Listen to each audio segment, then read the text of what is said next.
Hola, buenas tardes, gracias por su asistencia. Mi nombre es Irani Guevara González, soy de Santiago Tuxtla, Veracruz, y vine esta tarde a presentar esta memoria que se llama Mesas de Diálogo alrededor de la música popular del sotavento veracruzano. Es un libro que escribí con mi hermana Yatzil Guevara y con Wilfried Rosser, quien en ese momento era colega suyo en el CIA, Centro de Estudios Interamericanos de la Universidad de Bielefeld en Alemania. Este libro es un logro que tuvimos los tres y que trabajamos juntos, digamos, con apoyo únicamente para editar el libro, pero no con apoyo a nuestro tiempo, a nuestro trabajo. Eso lo hicimos nosotros con gusto y con placer, porque tuvimos en 2014 una reunión, un congreso que se llamó con el nombre homónimo de este libro, y donde discutimos muchos temas de son jarocho con múltiples personalidades representando el son jarocho en diferentes facetas sociales en ese momento. Entonces, bueno, en un principio lo que se pensaba era que la universidad iba a apoyar un congreso que se hiciera, una reunión, porque queríamos dialogar sobre lo que estaba sucediendo en el son jarocho en ese momento. Pero después del congreso fue tanto el intercambio que hubo, tanto el diálogo, que a final de cuentas decidimos trabajar los tres en el texto que salió por fin en 2019. Bueno, ¿cómo comenzó? Me gustaría platicarles un poquito sobre cómo comenzó esta idea. Wilfried Rosser es un etnomusicólogo. Él estudia diferentes impactos de la música étnica en el mundo y estuvo muy interesado, está todavía durante algún tiempo, sobre todo en el son jarocho como diáspora. En su observación alrededor del mundo y de los lugares donde él frecuentaba, observó cómo en algunos lugares, por ejemplo, entre los chicanos en Estados Unidos, después de conocer a Quetzal y a otros grupos que también hacen música fusión con son jarocho y viven en Estados Unidos y han tomado prácticamente la bandera del son jarocho como parte de su identidad. Él estaba muy interesado en cuestionarse si el son jarocho era una diáspora cultural y por qué, ¿no? Entonces, él estaba trabajando en ese momento con mi hermana, que trabaja con migración. En esa misma universidad estaban trabajando los dos en el CIAS, y ella le dijo, mira, yo no estoy ya, o sea, mi hermana, al igual que yo, toca, baila, canta desde que éramos muy pequeñas, pero ella se dedicó a lo académico, ella no ejerce lo artístico. Entonces le dijo, mira, espérame un momento, yo creo que mi hermana nos puede ayudar mucho más, porque ella sí se quedó en el medio, ella sí todavía tiene un centro cultural y ahí se hacen fandangos. En ese momento yo tenía un centro cultural que se llamaba La Bruja en Jalapa, en la capital de Veracruz, y entonces bueno, les dije que sí, que yo podía hacer la convocatoria y recibir a los ponentes y encargarme pues de la organización, ¿no? Entonces, bueno, el recurso era muy limitado, entonces decidimos que queríamos tener voces de minorías, es decir, campesinos, mujeres, jóvenes, personas que no estaban como acreditadas en el son jarocho. Entonces decidimos que el poco apoyo que había para viáticos, es decir, íbamos a darles el lugar, el espacio, las comidas, que durante 2 días íbamos a estar dialogando en este espacio, pero no había para darles viáticos a todos. Entonces decidimos darle viáticos únicamente a los campesinos, a las mujeres, a los muy jóvenes, o a quienes no tuvieran los recursos, ¿no? O quienes no estuvieran un poco más lejos, ayudarles tal vez solo con el pasaje, ¿no? Quienes estuvieran en Jalapa pues ya no se tenían que mover. Y ya desde la convocatoria, esto me gusta mucho reafirmarlo porque fue algo muy interesante. Desde la convocatoria comenzamos a sacar datos, es decir, a darnos cuenta de cómo era el comportamiento dentro de la comunidad, quiénes respondían, quiénes no, cómo respondían. Entonces, por ejemplo, en mujeres fuimos un número muy reducido de mujeres las que asistimos, siendo que invitamos a muchas más mujeres que hombres, a sabiendas de que iban a llegar menos mujeres, ¿no? Eso nos dio información sobre cómo las mujeres no pueden abandonar sus labores cotidianas, simplemente si ellas se salen de sus casas por un momento, se desploma la rutina, entonces no se puede saber qué hacer con los niños, con el hogar o con los negocios, y simplemente ellas tienen que planificar con demasiado tiempo una salida de este tipo, aunque fuera solo un día o 2 días, y aunque estuviera cerca, y aunque fuera sobre la música que ellas hacen, porque pues no hay posibilidades para ellas, no hay contención ni apoyo para ellas al ejercer, ¿no? Bueno, por otra parte, los campesinos también tuvieron ciertas dificultades. De hecho, 2 de ellos se regresaron al día y medio porque ya no podían con la tensión de que sus animales no podían, no sabían cómo estaban, si los habían metido a los corrales, etcétera. Entonces, bueno, eso nos habla de la distinta realidad que hay entre los ejecutantes de son jarocho. Es completamente diferente en la intersección, cómo vive un campesino que por familia, por herencia familiar, toca y hereda el son jarocho como su cultura musical, y una persona que adquiere el son jarocho a través de pagar talleres, que vive en un ambiente urbano, que es músico, por ejemplo, que sabe de teoría musical. Entonces, bueno, estoy hablando como de casos extremos para ejemplificar cómo las realidades son muy distintas. Ahí llegó Sarina, me gustaría mucho que nos acompañara también. Sari, cuando quieras puedes subir aquí conmigo, que me siento muy expuesta.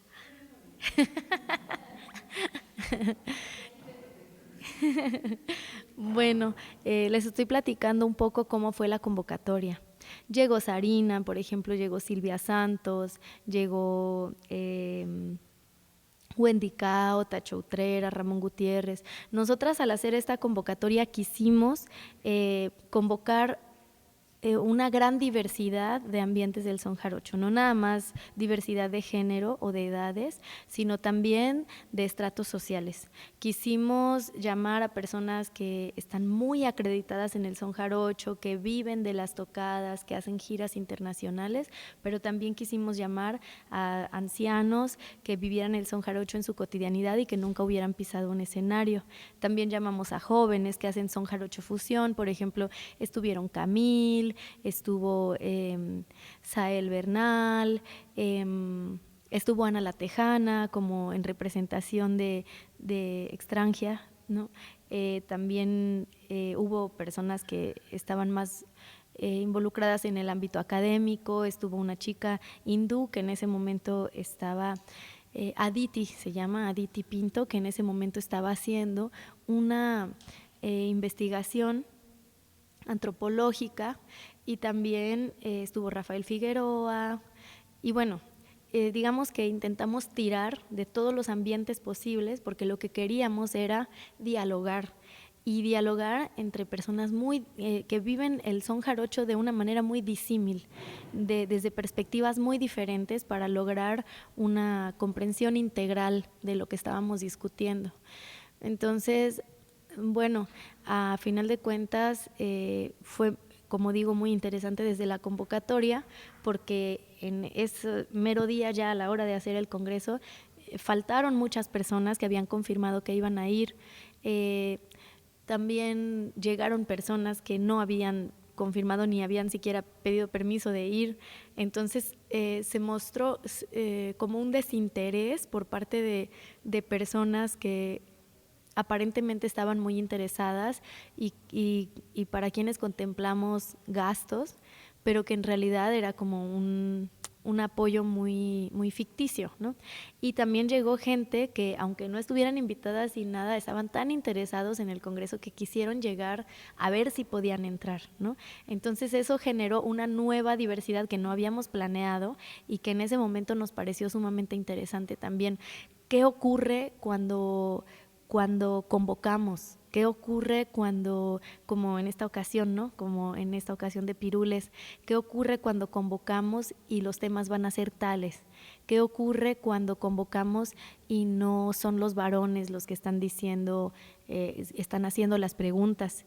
¿Qué cuando convocamos y no hay dinero de por medio?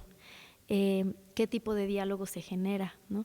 Entonces, bueno, nosotras al final creímos que era tan interesante que teníamos que escribirlo, por eso nos tardamos tanto tiempo en lo que lograron mi hermana y Willy otra vez el recurso para poder pagar parte del libro, mandamos a hacer este grabado con Alec Dempster y bueno, fue un trabajo de años porque lo hicimos todos en nuestro tiempo libre, pero finalmente en 2019 ya salió el libro con sus registros y con todo lo que se necesitaba. Entonces, bueno, la metodología que utilizamos para esta mesa de diálogo se llama World Café. Consiste en que cuando hay mucha gente y se tiene que filtrar una información muy sincrética, o sea, se tiene que hacer un resumen de lo que toda esa gente piensa, es una metodología que aplica para ese tipo de eventos. Entonces, estábamos todos ahí y lo que hicimos fue dividirnos en grandes mesas, por eso se llama mesas de diálogo. Entonces, cada grupo estaba en una mesa diferente y se encargó a un escriba por mesa que iba tomando nota de todo lo que cada persona decía. Entonces se lanzaba la pregunta, fueron 4 preguntas en 2 días, es decir, medio día para cada pregunta discutimos y cada escriba tomaba nota de lo que estaba pasando en cada mesa. Al final del día se hacía una reunión donde todos los escribas exponían lo que se había dicho en sus mesas. Cabe destacar que cada mesa, después de cierto punto, después de cierto momento, de cierto tiempo de estar discutiendo, cambiaba de integrantes. Entonces, eso hace que se filtre una gran cantidad de información en poco tiempo. Entonces, bueno, esa fue la metodología que utilizamos, se llama así. Y las preguntas que hicimos fueron 4. La primera es, ¿cómo era y cómo es ahora la música popular en el sotavento veracruzano? La segunda pregunta es, ¿cómo es el rol de género en la música jarocha? La tercera pregunta es o no debe ser, debe o no debe ser decretado el son jarocho como patrimonio intangible de la humanidad, patrimonio cultural de la humanidad. Y el cuarto es, el cuarto tema, la interculturalidad, la internacionalidad del son jarocho. ¿Es o no es el son jarocho una diáspora cultural? Y bueno, surgieron muchas inquietudes en ese momento, fue muy catártico. Justo hoy en la mañana platicaba con Sarina qué tan impactante fue decir en voz alta muchas cosas que no se habían considerado hasta ese momento. En ese tiempo, estamos hablando de 2014, no se había hablado de género en el son jarocho.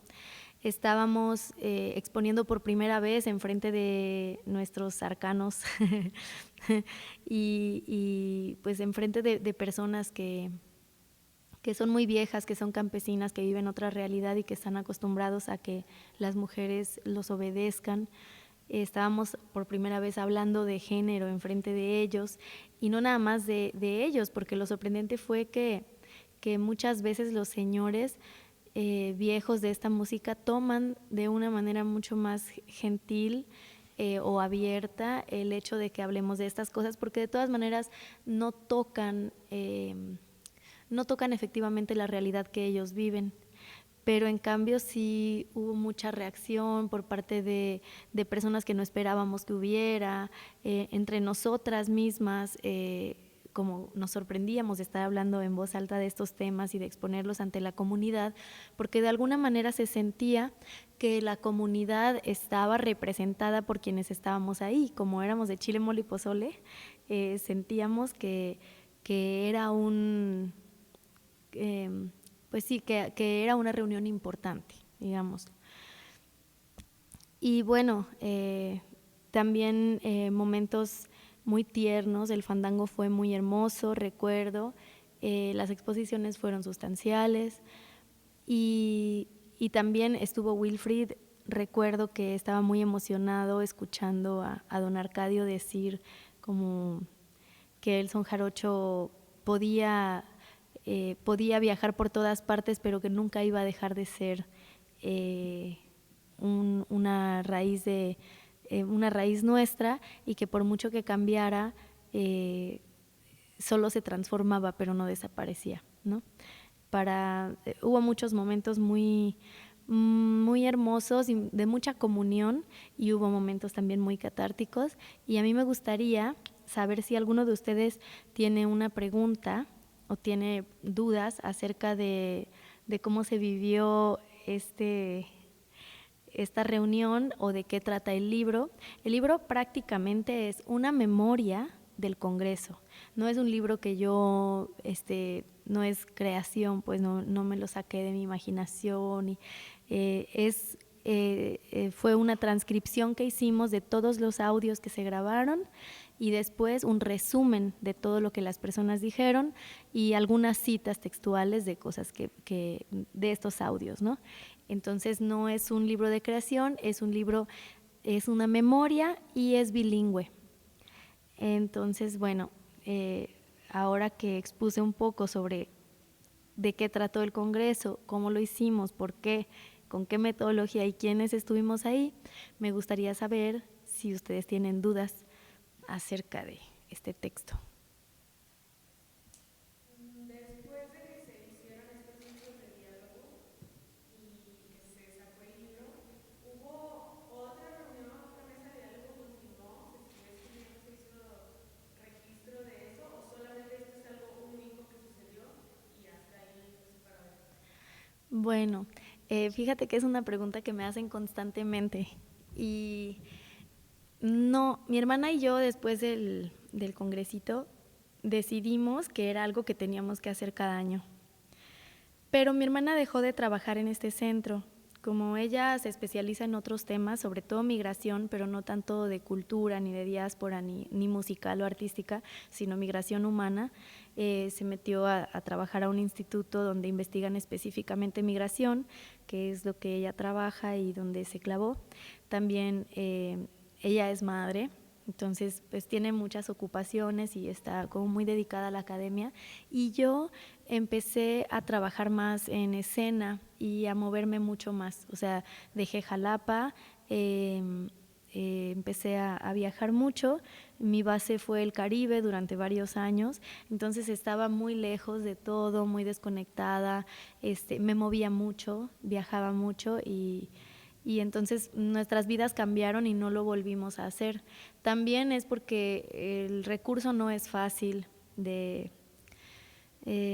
pues sí, de lograr, y en esa ocasión tuvimos la fortuna de que ellos pagaran para que el trabajo lo hicimos nosotras igual, o sea, yo hice la comida, mi mamá también nos ayudó mucho, hicimos mole, el recurso nos alcanzaba para comprar los insumos, pero no nos alcanzaba realmente para, pues no sé, para traer a las personas. Incluso hubo personas que me preguntaron, ¿y de cuánto estamos hablando?, en los mensajes de respuesta a mi invitación. Entonces, a sabiendas de esto y de que aún con recurso nos había costado trabajo hacerlo, sin recurso decidimos que pues quizá podía esperar. También nos tardamos mucho en hacer la memoria, porque ya eso fue un logro. Sí. Entonces, pues nosotras no descartamos hacer otra. De hecho, estaría muy bien hacer el aniversario de 10 años de las mesas de diálogo y hacer una segunda mesa de diálogo.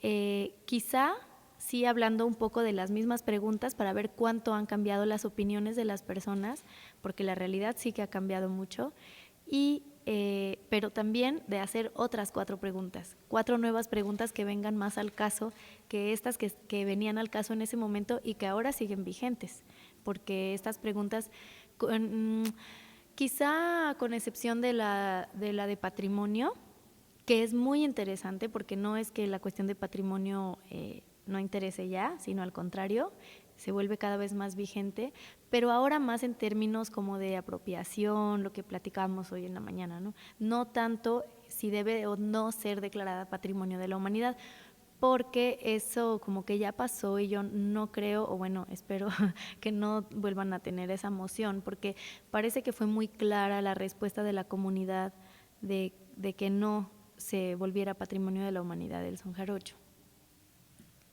Sí, Sari.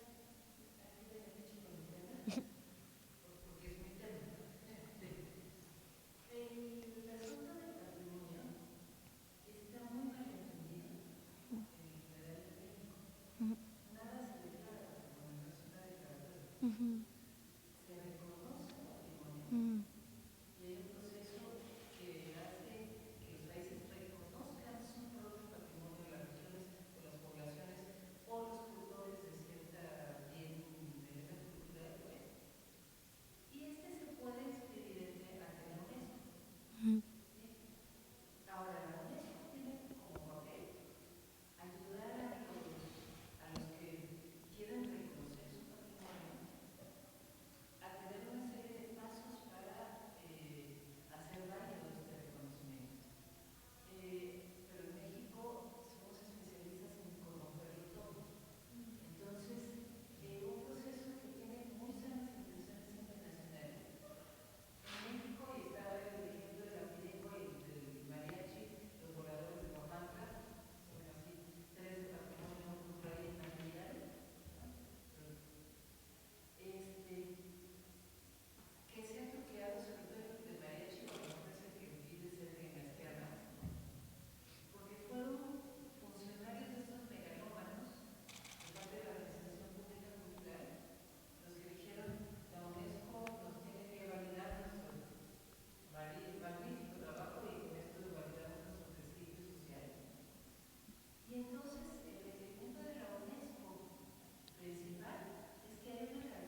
y van a salir cosas interesantes de aquí.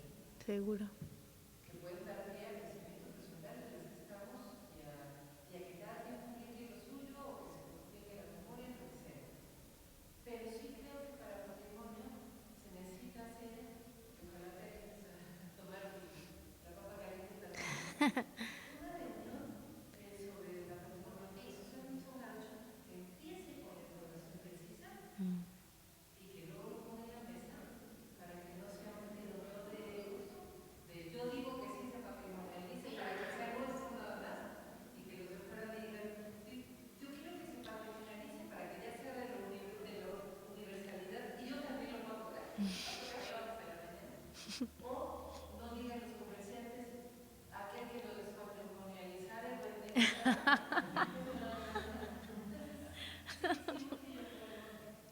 Claro, estoy de acuerdo. Ojalá, ojalá pronto.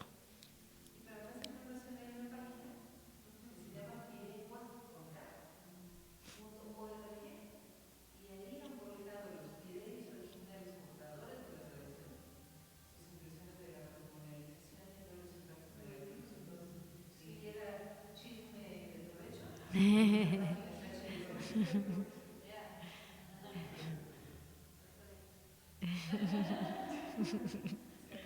Lo acabo de hacer. Tú lo dijiste.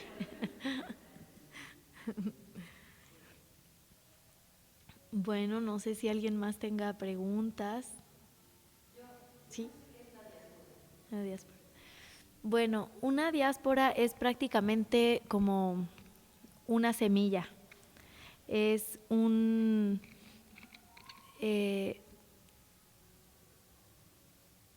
una espora que viaja con características culturales de una cultura, viaja hacia otro lugar y se encuentra tierra fértil y florece en otro lugar con características de la cultura original, pero también con características de la nueva cultura. Es como un acriollamiento de una semilla artística o cultural, ¿no? Yo creo que puede ser una diáspora cultural la comida, la música de un lugar, las danzas, las costumbres, pero también las relaciones sociales, la manera de hacer comunidad. Y por eso, bueno, Willy en este artículo, él expone sobre por qué él cree que el son jarocho sí se ha convertido en una diáspora cultural alrededor del mundo. Y eso fue cuando todavía no había son jarocho en Australia, son jarocho, ¿dónde más hay ahora? Bueno, en España ha crecido mucho, en Chile, en Argentina. Sí hay como ya, pues en la mayoría de los países ya hay al menos un grupo pequeñito de son jarocho que reproduce además estas prácticas de la misma manera, es decir, se hace comunidad. ¿Por qué? Porque se reúne, se organiza, se hace comida, se cuida a los niños, en algunos se rompen piñatas o cualquier cosa que haga un guiño a la cultura mexicana, aunque no necesariamente sea jarocho, pero genera una convivencia que genera a su vez comunidad y que va haciendo un tejido social, lo va subsanando o lo va aglomerando. Y pues ya ahora hay muchos, como por ejemplo el de Bélgica, que es el de San Simeón, que llevan varios años, o sea, no lo han dejado de hacer más que por la pandemia. Sí. ¿Alguien más? En otras presentaciones que has hecho de material, ¿qué opiniones ha habido? ¿Qué opiniones tú resaltarías? Ya sea para tomarlas en cuenta o de plano por pensar, esto se malentendieron. Bueno, no tengo muy buena memoria, pero de las últimas veces que presenté el libro, que no era exactamente sino es un libro que prologué sobre las memorias de Patricio Hidalgo, una de las personas que estaba presente dijo que había que hacer una moción, que él consideraba que había que hacer una moción para sacar el fandango de los campos y llevarlo a las ciudades, porque pues si el problema era lo rural y urbano, entonces había que llevar a los campesinos y a las personas del campo a hacer fandango en la ciudad para que entonces no sé, dijo algo así como que no se los desplazara o para que las personas de la ciudad, sí, algo así dijo, como si en el campo, lo que él exponía era que en el campo estaban los fandangos y en la ciudad no, y por eso las personas de las ciudades no sabían bien cómo hacer el son jarocho, y que ese problema era solucionable. Y también dijo otra cosa que en este momento no recuerdo muy bien, pero recuerdo que le contesté las dos de un jalón porque lo estaba entendiendo todo al revés. Y le dije, bueno, lo que pasa es que el problema es que precisamente el fandango ya no está en los campos. O sea, cuando vamos a ver a don Arcadio somos 3 monos tocando con él, y cuando vamos a ver a don Felipe Ramón somos 2, ¿no? Y si no está don Arcadio, va una persona, ¿no? O a ver a don Lape, o a ver a don Santiago Escribano. Siempre esas personas siempre están solas como estaban antes, ¿no? La única diferencia antes y después del movimiento jaranero es que quizá ahora ya de vez en cuando llega alguien a tomarse la foto con ellos, o no sé, como o que ahora se saben sus nombres y antes no se sabían, pero su realidad no ha cambiado, y tampoco la de las mujeres en el campo. Entonces, y en cambio los fandangos están en las ciudades, o sea, los fandangos ya se fueron del campo desde hace mucho tiempo, y ahora quizá peor, porque en el campo ya los jóvenes no se quieren quedar ahí porque quieren ir a las ciudades donde puedan ser alguien por saber son jarocho, ¿no? No, no es que se queden con sus abuelos, con sus padres, aunque aprendan son jarochos, sino al contrario, quieren salir y triunfar porque quieren el Grammy, no quieren estar ahí, ¿no? Y en cambio en las ciudades, pues sí es...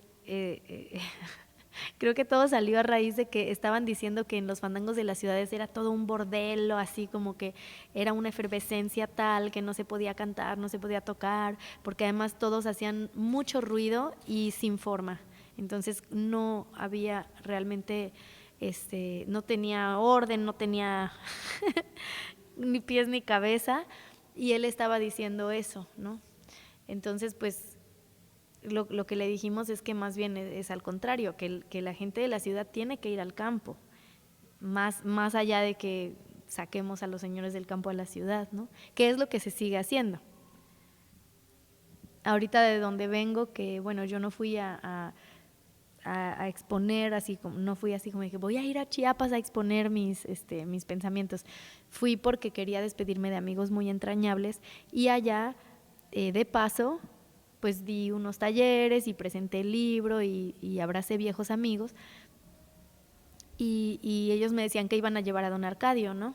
Que yo creo que ya ha de estar por allá en estos momentos, y es eso, o sea, como que generalmente sustraen a las personas de su realidad y las llevan a exponer, que está bien porque por ahora es lo que se puede hacer, ¿no? Pero es en lo ideal, yo siempre le digo a las personas que si se acercan a conocer la realidad veracruzana, pues no hace daño tampoco.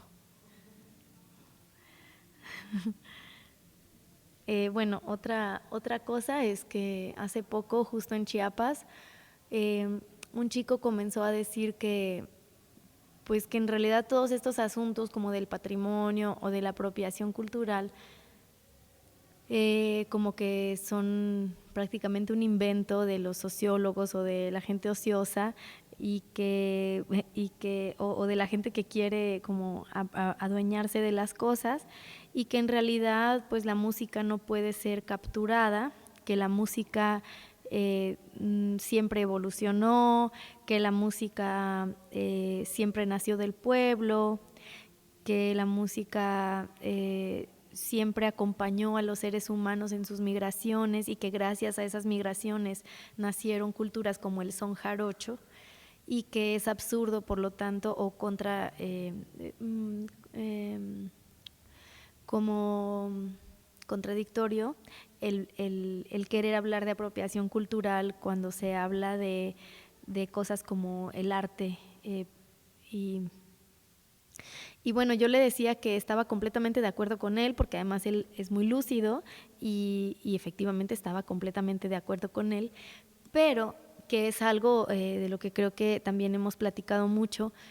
No se puede ver una cultura con los ojos específicamente de la forma musical, es decir, la perspectiva de la apropiación cultural o los simples términos como apropiación cultural o patrimonio o cultura, el término mismo de cultura, nacieron de teóricos, y es antropología y es sociología y es ciencia humana porque nos ayuda a nombrar las cosas, no porque, es decir, los fenómenos ya estaban, pero alguien llegó, los analizó y les puso un nombre para que podamos hablar de ellos.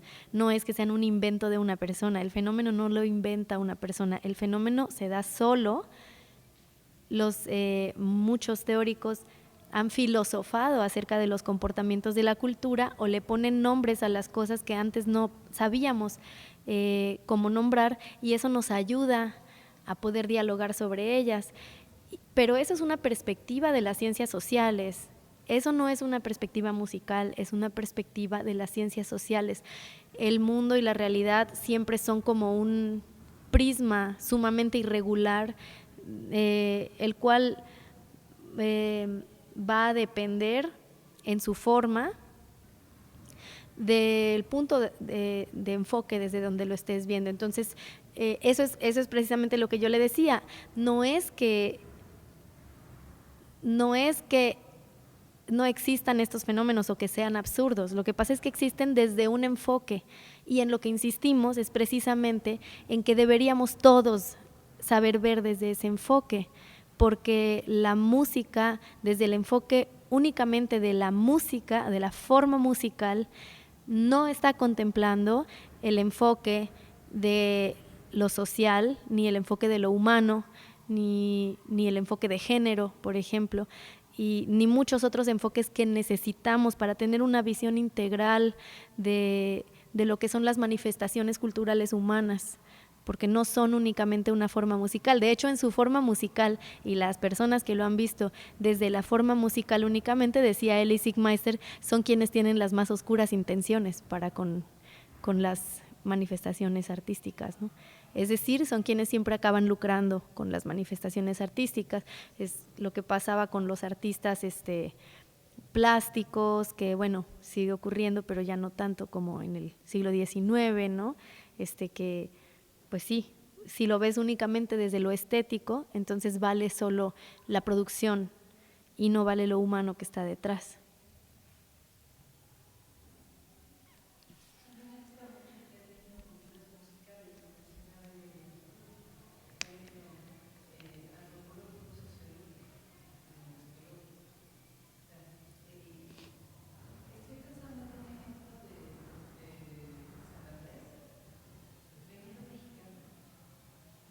Cuando nos llegó a nuestro maestro a ver a Benito Mexicano, ese grupo, tocaban como marisqueros que vivían a nivel mundial.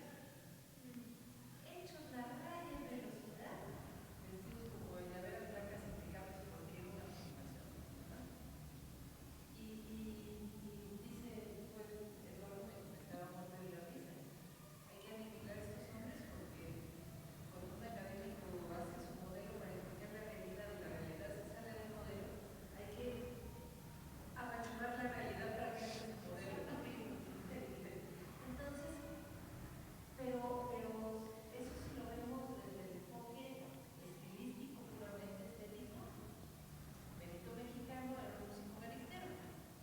Pero si lo vemos desde el enfoque antropológico de la cultura musical, Benito Mexicano tocaba en su comunidad para los fandangos, pero para los velorios, pero para acompañar a la Virgen en el de la cabeza. Claro. Y entonces tocara con el estilo que tocara, Benito Mexicano era un jaranero tradicional de San Andrés, con la función social de la tradición de San Andrés, y jamás quiso restaurar, ¿no? Tocaba así porque lo vio en el radio y le gustó.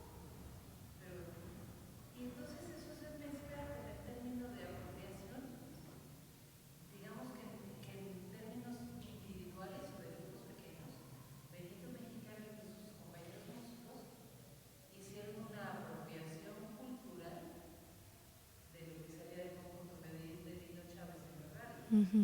Y eso no está mal. Se apropian de lo que se les dé la gana.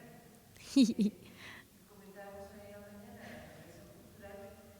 Yo podría reformular la frase y la puedo empezar a planear así, y yéndome hacia Agustín Batalla, apropiación del control cultural. Eso es lo que hay que tener en cuenta. Porque si yo primero establezco que le compré a Juanita que esa muda y que ella sale a vender sus blusas de la comunidad en pagos, ¿no? Esa bolera de blusas de famosa, yo no me la estoy apropiando. Yo estoy haciendo una relación microcomercial con unas personas que borran y quieren vender, pues igual que tú, o igual que yo Mm. mis talleres, ¿no? Pero si alguien a mayor escala, la Sony Music, va y graba a Pablo Campechano, le da una mugre, le paga por hora la grabación, y luego lanza en todas las plataformas del mundo y tiene 100.000 millones de reproducciones y se hincha de billete, eso es apropiación del control cultural. Mm. Eso es lo condenable, ¿no? Claro, cuando alguien está lucrando a través de una cultura a la que no pertenece o con la que no te Cuando pertenece. digo la cuestión esta de la apropiación cultural, eh, porque pasa con muchos conceptos que vienen de la sociología, a veces difunden, ¿no? En las ciencias sociales, Las vulgarizan formas. se empiezan a usar así como, ¿no? Lo escuché por ahí, y cuando dejamos de tener en cuenta que esta relación de poder, ¿no? De extractivismo, además, esa relación de desigualdad de fuerzas, estamos usando mal el término, se está usando demasiado y nos afecta incluso a artistas que trabajamos con diversas culturas y trabajamos en el ambiente cultural, incluso en México, ¿no? Entonces, esta relación, ¿no? De que yo a veces ya últimamente decía, no quiero ponerme muy fin, ¿no?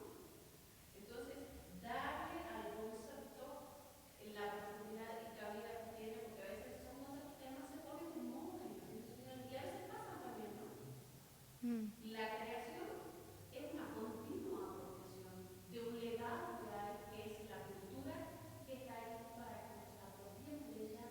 Yo la apropio, la vuelvo a sacar afuera y es el diálogo o la dialéctica de la evolución social.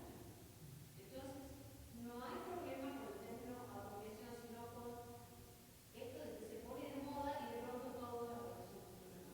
Apropiación cultural, por ejemplo, cuando viene Sara, toma los penangos Ujú. y sin decir nada y sin pedir permiso, los comercializa en Europa, ¿no? Sí. Entonces, además hay como un saltar por encima de la cultura que es un fruto del capitalismo, de la lógica del capitalismo, ¿no?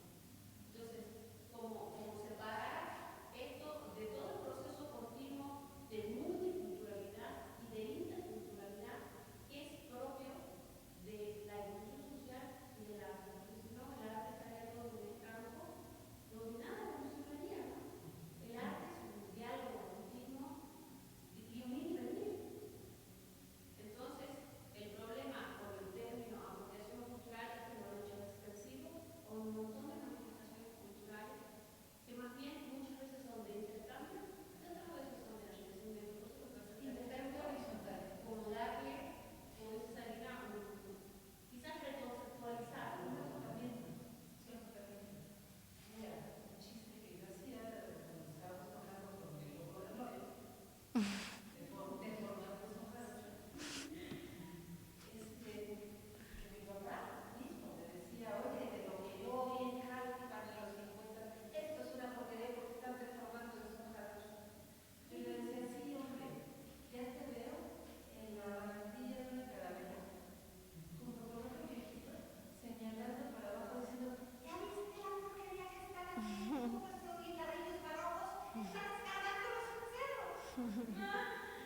Sí. No es la loca que se pone, que tiene cara de chilena francesada, ¿me explico? Que se pone una blusa muda que se la compra Juanita, ¿no? Yo creo que lo que tenemos que hacer como bloque, cada quien en lo que pueda, es apoyar a quien sea que le esté planteando la legalización de los derechos comunitarios y los mecanismos para que esos derechos de usufructo de los bienes comunitarios, que cada pueda agarrar los pagos y llevárselos a la juventud del norte si se le pega la gana, siempre y cuando la mitad de las utilidades Claro, se derramen claro. en la zona que hace los tejanos, de imaginaria que a lo mejor sí tienen las bordadoras, a lo mejor bordan con la uva, porque no tienen una ciencia programarlo con computadora y no la saben usar, y a lo mejor están infelices de hacerlo con sus propios diseños, o no, pero digas sencillas. Claro. Sí, pues bueno, con respecto a esto yo estoy de acuerdo, también estoy de acuerdo con ustedes y efectivamente no es apropiación cultural siempre y cuando no rebase ciertos límites del privilegio, porque a fin de cuentas estas empresas lo que tienen es el enorme privilegio de tener muchísimo dinero y poder llegar y contaminar el agua donde quieran y hacer lo que quieran con las culturas. Entonces, bueno, en primer lugar, a mí, o sea, lo que rescato de este tema es, en primer lugar, no satanizar la ciencia, porque yo creo que satanizar la ciencia es algo que el sistema ha intentado hacer desde hace muchísimas décadas y cada vez lo logra más. Satanizar el discurso científico, sea de ciencias humanas o sea de ciencias exactas o de cualquier tipo de ciencia. Yo tengo amigos, familia que son académicos de ciencias humanas y también de ciencias biológicas o exactas, es decir, que son biólogos o que son matemáticos y siempre es lo mismo, siempre son muy afectados por el sistema. Hay muchos científicos que han desaparecido, hay muchos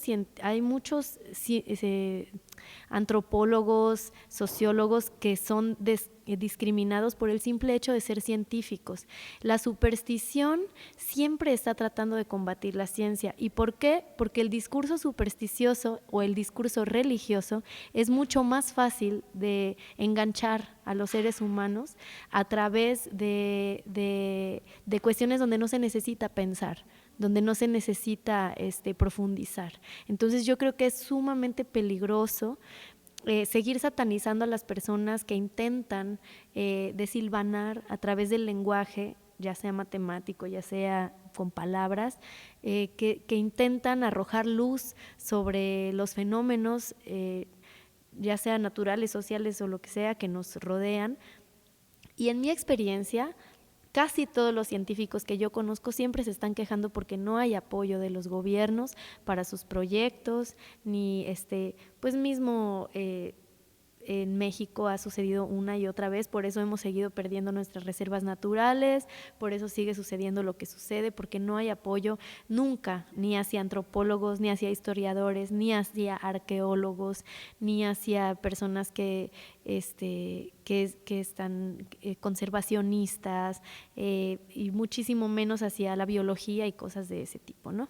Entonces yo creo que contra la gran industria, contra el gran capitalismo, realmente lo que es más triste es que las personas, la media poblacional, siempre están intentando desacreditar a quienes dedican su vida a investigar este tipo de cosas. ¿Y por qué? Porque el discurso supersticioso siempre va a ser mucho más amigable a las personas que no tengan el vocabulario, o hacia personas que no quieran esforzarse por entenderlo o que quieren tener razón. Es mucho más fácil siempre a través del discurso religioso, y el New Age y lo chamánico y todo eso también es un discurso religioso, es un discurso neocristiano disfrazado de en vez de Dios o Cristo, le borran a todo el texto y todo lo que diga Dios o Cristo le ponen universo, y entonces ya el discurso es exactamente el mismo. Y las ciencias humanas y la filosofía de la religión, todo eso nos ayuda a entender esos fenómenos, nos ayuda a darnos cuenta que es un discurso neocristiano, no es un discurso nuevo. Entonces, para mí es sumamente importante la filosofía, la historia, la antropología, la sociología y todo lo que desencadenan, porque nos ayudan a nombrar los fenómenos sociales que tenemos. El enfoque de género es súper necesario y todo este vocabulario que tenemos lo tenemos gracias a esas ciencias. Entonces, yo haría un llamado, en primer lugar, como a no desacreditar a todas las personas que se dedican a estudiar, porque además las ciencias humanas son las más castigadas de todo el ambiente académico. Los institutos de investigación nunca tienen recursos, tampoco, o sea, si en literatura y todo eso que son bellas artes no hay, siempre en ciencias humanas es como, ¿no? O sea, burlarse de los sociólogos, de los antropólogos, porque está masticado ese discurso de que, ay, es que ellos piensan demasiado y no ven el fenómeno real. No, ellos ven el fenómeno real. Lo que sí ven es que casi siempre, como decía Elie Siegmeister en este libro que les comento, las personas que desacreditan esos discursos son generalmente las personas que se están beneficiando de que no haya diálogo sobre estas cosas, porque control no puede haber. Para mí es algo muy importante darnos cuenta de que no hay, o sea, no porque llegue una persona y nombre los fenómenos que se están dando en una cultura, todo va a parar y vamos a empezar a hacer lo que esa persona dice. Eso jamás va a suceder, y yo creo que cualquier teórico está al tanto de que nada de lo que nosotros digamos va a tener un impacto real sobre las prácticas de la cultura, porque la cultura tiene vida propia, eso es más que obvio, y eso es lo que preocupa también, porque si el mundo no tiene remedio ahorita es porque el mundo tiene vida propia. El capitalismo no es una persona que todos podemos señalar, es una serie de prácticas que oprimen la sociedad y que esas prácticas sí son nombrables, pero no hay un culpable. Y como el neoliberalismo tiene además esta onda del libre mercado, libre práctica, sí, que todo mundo sea libre, eso es lo que predican, ¿no? Y nos han hecho creer que ahora somos libres y la única libertad que tenemos es la de elegir qué comprar. Pero en realidad ese sistema ya triunfó más allá de que si es decadente o no, ese sistema es en el que vivimos actualmente. Entonces, yo creo que es imposible impedir a las personas que hagan las cosas y sería aberrante pedirle a la gente que no practique una cultura con la que se identifica. Es completamente aberrante. Yo le decía a Sarina, porque es que muchas personas lo toman así. Cuando se empieza a hablar de apropiación cultural o cuando se empieza a hablar de patrimonio, muchas personas se sienten ofendidas, lo toman personal y empiezan a hacer preguntas de este tipo, como la del señor que les contaba en Chiapas, y empiezan a hablarme como si yo dijera, no hagan son jarocho porque el son jarocho solo lo podemos hacer las jarochas, ¿no? Y yo digo, bueno, es que eso sería muy aberrante de mi parte, sería tonto y sería completamente absurdo. Lo que yo sí puedo hacer es decirles, ¿por qué no hablamos de esto? ¿Por qué no pensamos acerca de esto? ¿Por qué no echamos una mirada hacia nuestros privilegios? Yo soy una persona sumamente privilegiada dentro de mi cultura y por eso puedo estar aquí hablando. Si no fuera así, no podría hacerlo. Entonces, a mí me entusiasma mucho saber que en algún momento las personas de la cultura a la que pertenezco puedan tener esa misma oportunidad, porque estoy al tanto de que no pueden acceder a esas oportunidades. ¿Y por qué no pueden? ¿Y por qué no pueden? Porque todas las demás personas que están buscando tener pertenencia también crean una red entre esas personas y su propia cultura, porque culturas como la jarocha son culturas sumamente golpeadas, son golpeadas por el colonialismo, son culturas súper coloniales. A la fecha en mi pueblo la gente piensa de una manera colonial, pero así de que, yo supongo que aquí en Guanajuato debe ser muy parecido, cómo te apellidas, qué aspecto tienes, etcétera, ¿no? Son culturas muy coloniales, donde no pasó la independencia, no pasó la revolución, no pasaron, o sea, aparentemente sí pasaron, pero en la ideología de las personas no pasaron. Entonces, son colonialistas, son racistas, son patriarcales, además dejaron entrar el neoliberalismo, el capitalismo agresivo. En Veracruz además hay una industria salvaje, está el petróleo de México, hay minería a cielo abierto, hay agrotóxicos, es algo muy, muy fuerte. Está las azufreras, por ejemplo, que en Jaltipan dejaron inservible el suelo para sacar azufre, regaron coque, que es como un asbesto, o sea, no es un asbesto, pero así de tóxico como el asbesto, es un polvo sumamente cancerígeno que se regó por todas partes para hacer que el azufre saliera del suelo. Y después de tomar el azufre se fueron estas empresas, igual que como talaron la selva de los Tuxtlas, y dejaron todo inservible. En esa tierra no se puede sembrar nada. La gente de ahí, y el coque quedó a ras del suelo, se lo lleva el viento, y con ese calor, entonces es una de las zonas que tiene altos índices de cáncer en la República. Está Laguna Verde en Veracruz, la única planta nuclear que hay en México está en Veracruz. Entonces, es una zona que era como un Amazonas, porque el río Coatzacoalcos era como un Amazonas. Es increíble la exuberancia de las selvas de Veracruz. Tenemos tesoros muy grandes, tenemos muchísima agua, tenemos maderas preciosas y semipreciosas, y es una industria que por lo mismo ha acabado con la cultura. Entonces, las personas de ahí, además, la mayoría de las tribus veracruzanas eran nahuas, estaban sometidas a los aztecas cuando llegaron los españoles. Entonces, la gente perdió su lengua, empezaron a hablar español instantáneamente porque estaban acostumbrados a la imposición de una nueva lengua, ¿no? Entonces, por ejemplo, hablantes de náhuatl pipil, que es el náhuatl que se hablaba en los Tuxtlas, solo hay uno, don Mario Xolotl. Todavía está vivo, pero pues es la única persona a la que podemos recurrir para decirle cómo se decía esto o lo otro en náhuatl pipil. Entonces, es una cultura, como yo les decía, en Chiapas o en otros lugares también donde he estado, o por ejemplo en el istmo de Tehuantepec, que hablan zapoteco, o en Chiapas, que hablan tzotzil o celtal. Veracruz son las mismas prácticas, pero muchísimo más explotada la gente, y además perdieron hasta su lengua, y desde hace mucho tiempo. Entonces, es muy poco lo que queda. Es una cultura que está completamente sobreexplotada, y es una cultura afrodescendiente. Sí es el resultado de una mezcla, y sí es hermoso eso, y nadie está tratando de decir, no, los jarochos somos puros.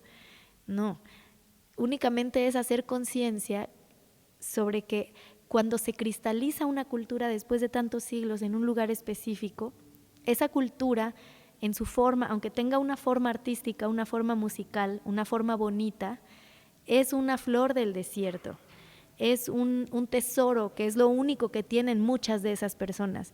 Y si una persona llega y quiere hacer uso de esa identidad, probablemente le pueda estar quitando a muchas personas lo único que tienen, lo único de lo que se pueden valer. Entonces, bueno, reflexionar acerca de eso es lo que yo considero importante. No frenarlo, porque no lo podemos frenar, es un fenómeno que está sucediendo, pero reflexionar acerca de eso y en cómo podemos nosotros como artistas alimentar a la cultura que nos está dando de comer, porque yo vivo de esta cultura, con todo el descaro lo digo, y muchos amigos que tengo también lo hacen. Entonces, bueno, es solo una invitación a la reflexión a partir de estos temas.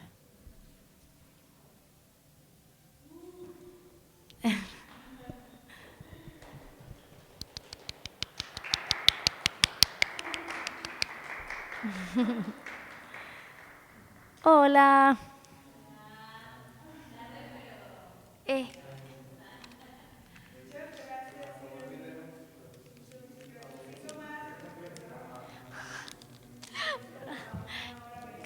Casi no nos gusta hablar.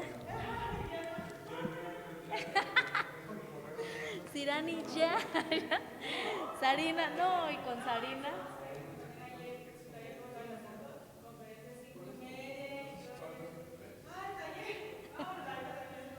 Sí, la vi. Ay, es que aparte como nos vemos poco, siempre que nos vemos es así de...